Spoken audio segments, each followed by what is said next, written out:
Hello, viewers. I want to be explicitly um, eloquent in what I'm about to explain in as far as these works are concerned. And I want to begin by reading a quote from my book, Treatise to My Learned Friend and the Attorney at Law. And there's a reason why I will be explaining almost everything that you see here in the shortest time possible. And this is no way of trying to challenge or provoke or cause any kind of jealousy of any sorts, but it's something that we have learned to do over a period of time, over several attempts of failure. But one thing has kept us moving, and that has been the tenacity and the resilience of to keep working and never give up. This does not mean that we have not had hurdles and failures. We have them, and every day we go through the same challenge. But with the grace of God, all things are possible. Uh, when I'm reading from this book, in the Odochi report on legal education, training, and accreditation in Uganda, chapter 4, page 35, the legal profession or legal education has undergone profound changes since the 1970s. This follows the recommendations by the Goa Committee on Legal Education that the system of training prospective lawyers by the apprenticeship should be replaced by a system of institutional training. So this gave birth to the Law Development Center, and where they train lawyers how to become advocates. Many of you are probably mindful of the many challenges that our brothers and sisters go through when they are at the Law Development Center. And so we have taken concern to be one another's keeper. And in doing so, we've been able to come up with a few materials that can address some of the challenges. And I speak this with absolute respect because I don't speak on behalf of the center, but on behalf of people who are hungry for knowledge. And one of the things that we came up with is this big book here called Objection, My Lord. If you look at this book, it has about 6 volumes. If you're careful enough to look at it, you'll realize that this is volume 1. I can pull it out. Volume 2, I can pull it out. Volume 3, volume 4, volume 5, volume 6. And we have the one that is called the directory. This is the directory. So the directory basically will direct you to what is contained in everything that you'll ever need in as far as understanding legal practice, particularly for an advocate. Now, the beauty about this package is that not only does it address most of the things of a legal practicing for that purpose, but it also helps to address issues to do with every document. Look, for example, this volume, which is volume 6, is called Litigation Lingo. This has all documents you'll ever need in as far as practicing is concerned. It has every document you probably ever need. Consider it a form of encyclopedia for court forms and precedents. And so this addresses what many people call category A. And as I said, this book has quite a number of things. In it, we have quite a number of things. And for example, volume 1 basically will talk about things to do with land transaction. Volume 2 will talk about family law and practice. Volume 3 will talk about corporate and commercial law. Volume 4 will talk about civil litigation, and then we have litigation lingo, as I told you. So you have everything, as I said, in one full pack. It comes in hard copy, beautiful packed box, and it will help you to demystify the law. It's necessary for every practicing advocate in this country and perhaps in the entire world. We discuss everything you may come across as far as practicing is concerned. And we were also able to address category B and category C. Now, if you look at this one, we have one what we call I so pray, my Lord. It also comes in its own package. You see, when I pull it out this way, you see that it will come out. And so it has a package as well. And this basically, again, addresses things to do with, for example, trial advocacy, accounting, management, taxation, and professional conduct. Again, necessary for those in practice or those who want to enter practice. Then we have this one here, which is another component, which is called Much Obliged, My Lord. Again, it also comes in a package, as you can see, in a box. And in this, we address issues to do with corporate governance, legislative drafting, judicial practice, public and legal practice, legal aid, and pro bono. As I said, all these things are discussed in detail with case laws and the likes. Now, when you have a package of objection, my Lord, I so pray, my Lord, much obliged, my Lord, I guarantee you, you will have no reason to have challenges for those of you who are at the bar course. Now, we have another one here, which is an addition that can help in terms of the art of oratory in jurisprudence. Now, we did this specifically because we realized that, unfortunately, lawyers seem to be the only people who are not taught the art of oratory, the idea of public speaking. That's why we call it the articulate attorney at law. And we cover issues that have to do with, for example, persuasion, the art of persuasion, closing arguments, logic and emotions, the art of examination in chief, trial objections, things to do with the structures of submissions, nervous energy versus dynamic energy, confidence, the art of remembering everything, gesture studies, the body, the brain, the voice, elocution, everything you will ever need. It even has quotes of some of the prominent lawyers in this world. People like Alan Dojeveld, the popular Alan Dojeveld of Harvard Law School. People like John Cochran. Some of you remember the trial of the century. People like Lord Denning. People like Justice Oliver Wendell Holmes, regarded as probably one of the wisest lawyers who proponed the idea of legal realism. So this is a masterpiece, again, as an addition for some of these books that you may need when you are practicing or doing law. And this is necessary for even politicians.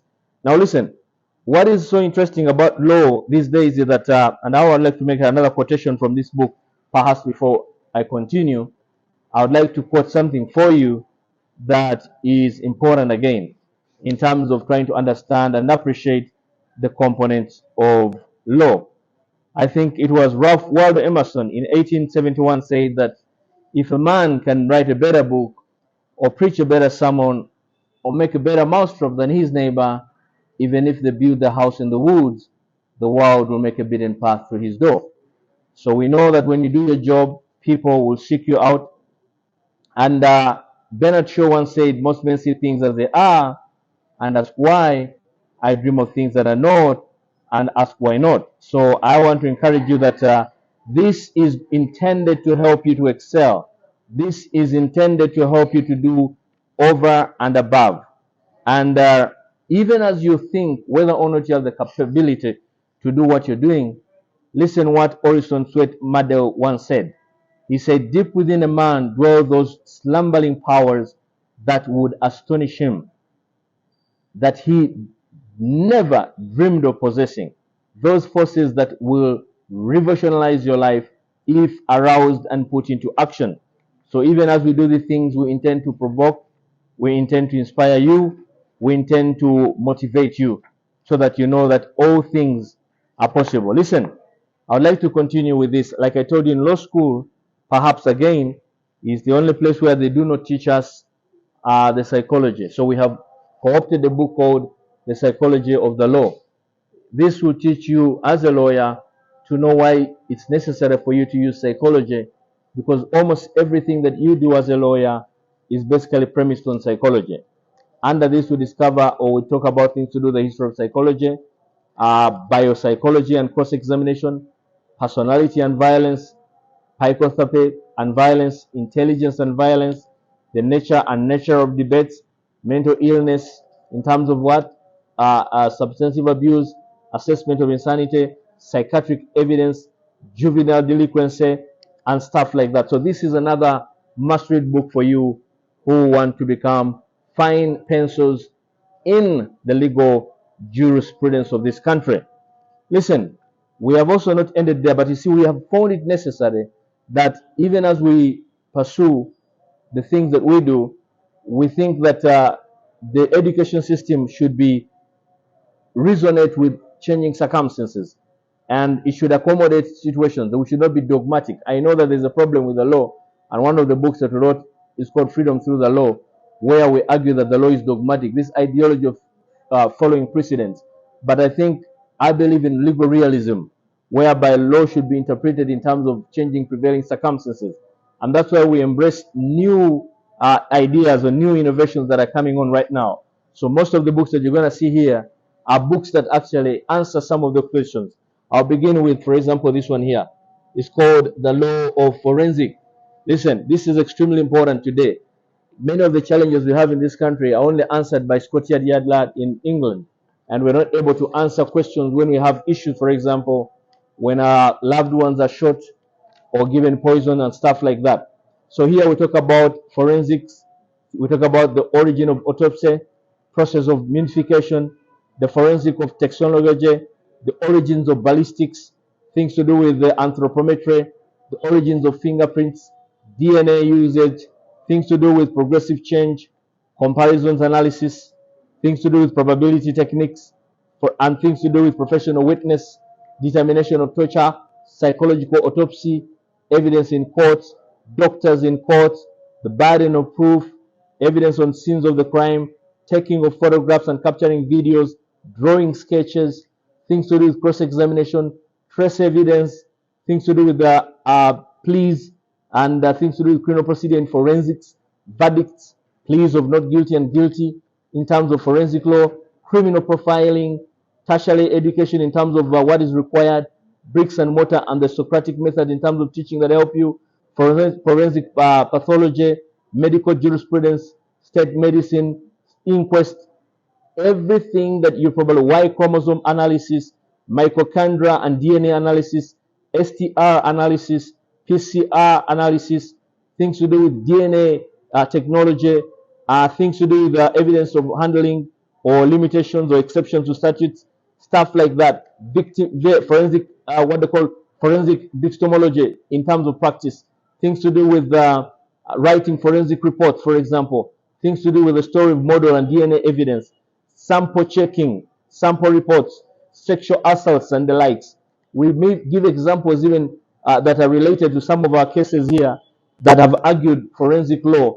Of course, borrowing a lot also in terms of comparative analysis, in terms of what is required. So these become extremely important, because if you miss out on them, then you are going to find yourself in serious trouble. We have things to do with fingerprint processing, for example, things to do with labeling, things to do with cybercrime, forensic and the law, blood, substantive blood stains, packaging, for example, ignitable liquids, tool mark evidencing, stuff like that, coincidental issues, actors use, and we even talk about some case studies to do, like, for example, Zeblek versus UBC and Wabag, things to do with Quama Inc. versus Broadcom Corporation, things to do with the Incorporated Service Solutions versus Rodman. We have incredible cases here that discuss some of the major things in terms of forensic law in the world and also in this country. We also talk about Uganda versus Urea Nsenga. Some of you know that case. Simon Musoke versus Ara. Many of those things, we talk about Godi versus Uganda. All those cases are argued in terms of forensic law and how beautiful and necessary this is for you when it comes to the law of forensics. Now listen, so I think every law school should accommodate this, and that's why we are advocating for a change in terms of jurisprudence. Then we got another one here that has to do with cyber law. This becomes another important book for you because without this, is concerned.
lost their patent, and some other rich people took it away from them. Some of you probably enjoy some of their products. I will not mention the names, but this will be an eye-opener. Things to do with witchcraft, sorcery, and the Illuminati. Many people know what the Illuminati is, but they don't understand exactly what are the philosophical, underlinings or underpinnings of it. And so the law of Illuminati in terms of witchcraft and also sorcery also becomes a question of importance in Uganda. And these are things that we also talk about, the concept of witchcraft, the etymology and definitions, the roots of witchcraft in terms of incidents, aspect to do with sorcery and mythology, aspect to do with the criminalization of witchcraft, social merits of witches, demystifying what they call the idiotic myth of witchcraft, and the impact of supernatural power in African communities. Then the Illuminati, churches, and as far as the Illuminati is concerned, then the big lies of the Illuminati, and then the eternal oath of the Illuminati, and stuff like that. So we argue that in terms of Ugandan context, where we argue that witchcraft is an omniscient threat, that what happens in terms of redress, if some kind of supernatural power, call it an act of God, but in the negative perspective, encounters you, how do you address those issues? We have also interesting books, for example, like Legal Appraisal of Winjagan Cannabis, Associated Medicinal Harms in Uganda. This is another important book for you because it gives you an underlining whether or not we should decriminalize or delegalize this particular shrub, if you like. What's the use of cannabis? What are the components of the cannabis? What are the medicinal applications? How about cannabis withdrawals, effects of cannabis use in terms of medical use? How about comparative with other jurisdictions? How about aspects to do with the legality of cannabis, perception of drugs, even things like opium, heroin, marijuana, cocaine, methamphetamine, cat, and effects and stuff like that. Cat itself, by the way, is a very, very big contributor to many countries' economy, what people call mira. Some of you probably know it. And then herbs as a medicinal plant. We are thinking that we should go away from simply criminalizing it to delegalizing it, and therefore make it substantive and competent enough for people to use it wisely in tandem with the law. We got this book here called Ubuntu Bulaman the Law. No doubt about this. Some of you probably have already seen this. This is an aspect, it's more like a debate of sorts in terms of going back to our roots, where we argue in terms of what went wrong with our law, in terms of the inception clauses, and in terms of the law by virtue of the order in council.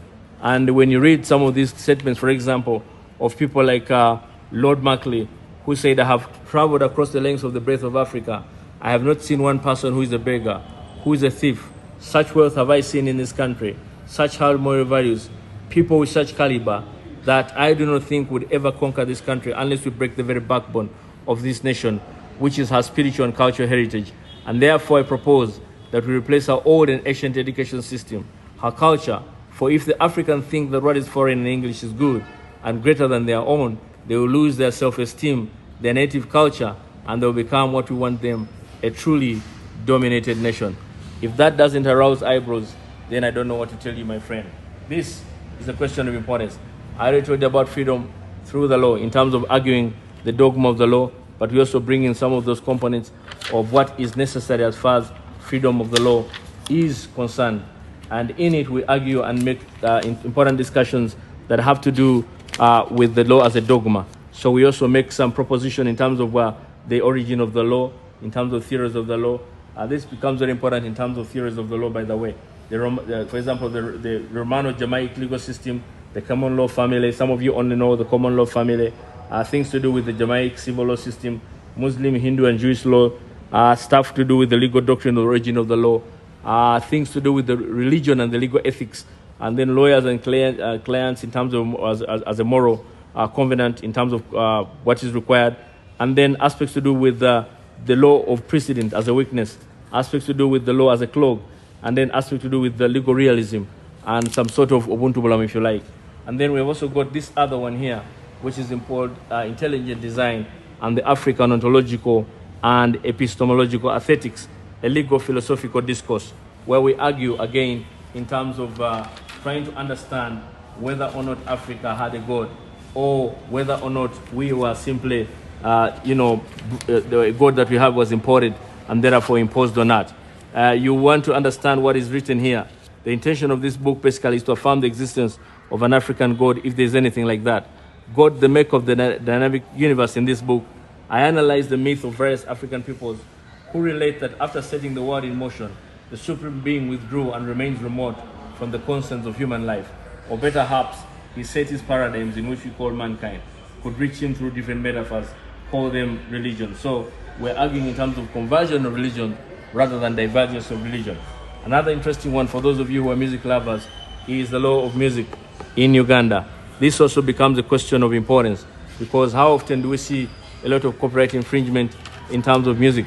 But in here we discuss issues that have to do with copyright, for example, things to do with live performances, artistic representation in the music industry, ways to maximize your profits, music publishing rights, things to do with synchronization rights, things to do with print rights, concert rental rights, new media rights, things to do with the relationship between radio and records, things to do with the performance of writing acts, things to do with internet and musical copyright, things to do with the production and performance, listening and purchasing, music and human rights.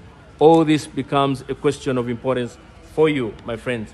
So listen, my friends, I've been able to go through a number of them, but listen, the others that I haven't told you about. We have another one here called the law of sports and entertainment in Uganda. This becomes another one because this, again, discusses a very important subject that many of you enjoy, the comparative analysis of sports. What's the law that governs sports? How do you separate a field of law in terms of sports? How do you argue in terms of human rights issues in terms of sports, gamblings and integrities, contracts and agents of sports? What is the Ugandan regime as far as sports is concerned? What does Olympic sports and international organizations argue in terms of sports? How about the anti-doping of the law of sports, torts and negligence in sports, the discrimination in sports, intellectual property and image rights, arbitration and the likes, health aspects? All this is argued in this book of the law of sports and entertainment in Uganda. We got another one here that is also important for the media people, the media law and policy in Uganda, a legal appraisal in terms of journalism. Here we argue in terms of what is required for purposes of protecting the rights of these people. The original media law, for example, the legal framework, the breaches of media law, things to do with the role of media law, things to do with defamation, for example, aspects to do with the relevancy of things in terms of compensation, remedies in terms of monetary compensation, aggravated damages, exemplary, things to do with social media and the law, aspect to do with self-made media self-regulation, freedom of expression in Uganda, aspects to do with the role of courts in ensuring freedom of expression, and many others. And we have also got attachments to some of the international regulations, if you like, that are concerned with protecting the rights of media. We got another one here that's important for those of you who like money a lot. I know money is the source of what? All evil. But this becomes a question of importance because this, again, is the future, the law of cryptocurrency and cryptography in Uganda, digital money. Here we argue in terms of what is important, in terms of the different types of crypto currencies, the Bitcoin, for example, the Ethereum, the Ripple, the Litecoin, the Bitcoin Cash, many of them, as you can see them, in terms of the impact of what they have and how they're supposed to be regulated. Excuse me.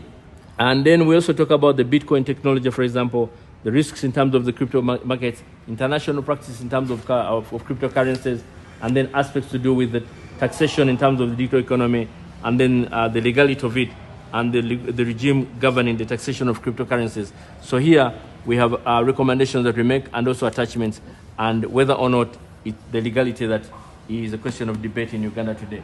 We have also got this interesting one here, which has to do with demystifying the order from above. This one becomes of interest because many a time we have people who have argued what is the order from above.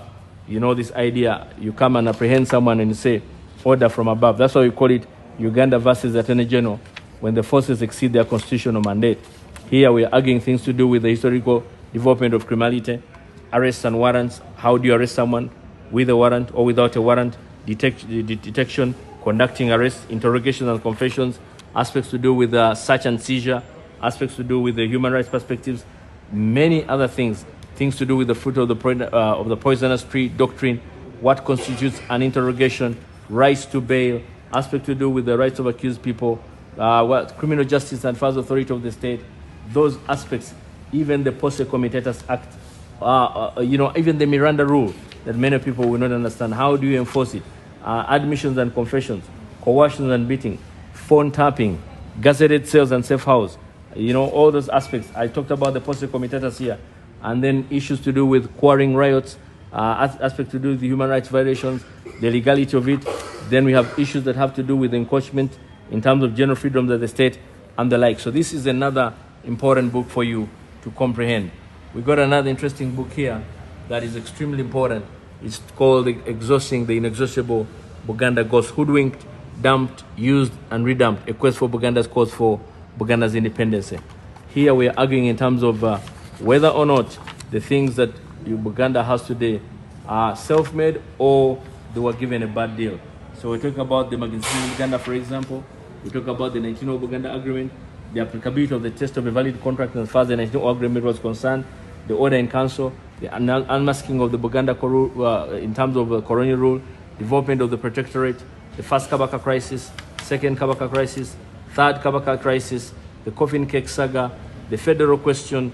All those aspects are argued here, and it is important for you. And then the indispensability of the Kabaka, the position of the Kabaka in terms of the colonial era, the suing of the Kabaka, stuff like that. And then whether or not the Buganda Agreement is void ab initio or voidable in law.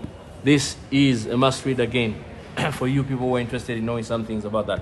Now here comes the torment. This is a big book here that talks about the exit constitutional mandate. This is a must read for every person who likes constitutional law. And when you look at it, you're going to appraise yourself with everything that has to do with constitutional law in the country that has ever happened since the beginning of Uganda.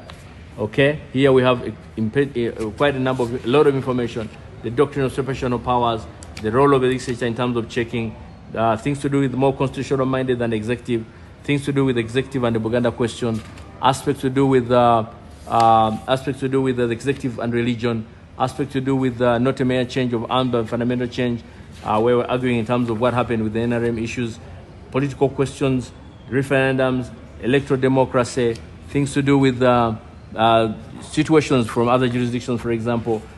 You're going to find interesting information that you would have never found anywhere in any book, because we collected this and took us enormous time to make sure to come up with this book. It answers a lot of Buganda's question.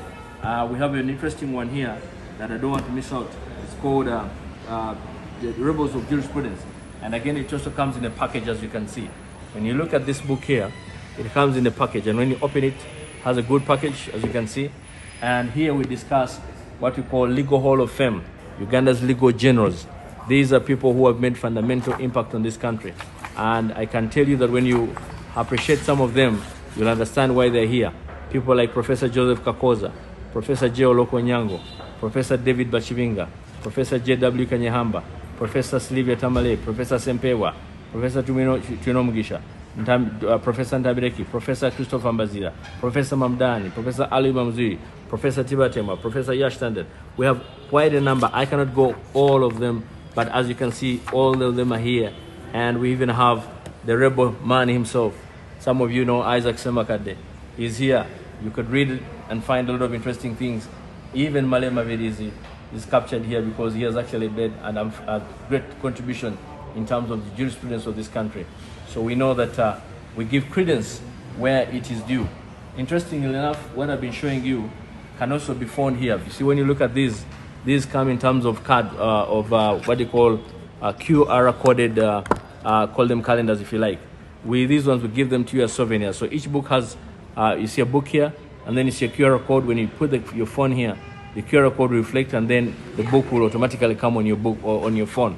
So we are now moving in terms of digital. So every cover here with a book has a QR code, and that should give you, the entire book without even wasting a lot of time. Even if you go to lubogo.org or suegeneslawup.com. Same thing here with many of these things. We do the same thing. So this has also got everything that is required. So when you look at it, we have all these things in terms of the quotation, different quotations from different lawyers or different people who have made significant mark in this country. And these are all reflected in our books here that we have. So ladies and gentlemen, these are just a few of the things that the invisible hand of God has enabled us to do.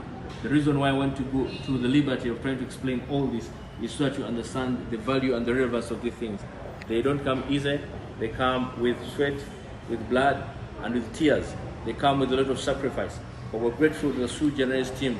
We have a team of incredible young people from all over the country, from almost every university in this country, who have been part and parcel of making this dream come. And we appreciate them and comprehend them every day. We can't ever give them enough. This is only our simple gift that we give to the world. Just like we did the Sui Generis Law app. Some of you know it. When you go to Play Store, you can find it free of charge. You go to suigenerislawapp.com for those of you who have iOS, and you can simply put that in, Google it, it will come. If you have Android phone, you simply go to Play Store and then you put Sui Generis. They're two of the kind, and you will get them on your phones. And then when you go to lubogo.org, you still find all these books free of charge. You even go to almost every repository in the country. Go to Makerere University Faculty of Law repository. You go to Nkumba University. You go to IU. You go to UCU. You go to Nkozi. You go to any university, name it. Almost every university now, even the US Congress, the biggest library in the entire world, has this book. So this is just a tip of the iceberg. We're just beginning to see how we can change jurisprudence in this country. So my friends, let's be part of this dream. Let's keep dreaming. Let's never give up. Let's keep our focus. And I know that the sky is no longer the limit. Thank you for your time, and God bless you. Be part of the dream.